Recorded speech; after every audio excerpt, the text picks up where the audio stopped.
எல்லாருக்கும் வணக்கங்க. இது கடையில் வாங்கின பீன்ஸ். இதுலேருந்து நான் விதைகள் எடுத்து எப்படி நான் செடி வளர்த்து காய் பறிக்க போகிறேன்றதை அவங்க கூட ஷேர் பண்ணிக்கிறேன். இப்போ பார்த்தீங்கன்னா முத்தின காயை நல்லா வாங்கும்போதே பார்த்தீங்கன்னா நான் ஒரு 4 காய் எப்போவுமே எடுத்து போட்டுப்பேன் முத்தினதாக. ஏன்னா இந்த மாதிரி விதைக்காக அதை காய வச்சு அதுலேருந்து விதைகளை பார்த்தீங்கன்னா இந்த ஒரு கருப்பு கலர் க்ரோ பேக்கில் ஊன்றாங்க.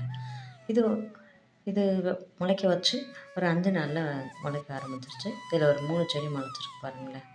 அதுக்கப்புறம் செடி ஓரளவுக்கு நல்லாவே வளர்ந்துருச்சு. இதை பாருங்கள், நல்லா வளர்ந்து பூ வச்சு பிஞ்செல்லாம் வச்சுருச்சு. டீட்டெயிலாக பார்க்கணுன்னா நீங்கள் வந்துட்டு வீடியோ பாருங்கள். இதை பாருங்கள், காயெல்லாம் நிறைய பிஞ்சு வச்சுருச்சு பாருங்கள். கீழே வைக்கும்போது ஃபஸ்ட்டு 1, 2 வைக்கும். அதுக்கப்புறம் மேலே போக போக பார்த்தீங்கன்னா கொத்து கொத்தாக வைக்கும். காய் இப்போ பார்த்தீங்கன்னா நல்லா வளர்ந்துருக்கு பார்த்தீங்களா. ஃபஸ்ட்டு காய் வைக்கும்போது பார்த்தீங்கன்னா சின்ன சின்னதாக இருக்கும். அப்புறம் மேலே ஹைட் போக போக பார்த்தீங்கன்னா நல்லா பெருசு பெருசாக வந்துடும்.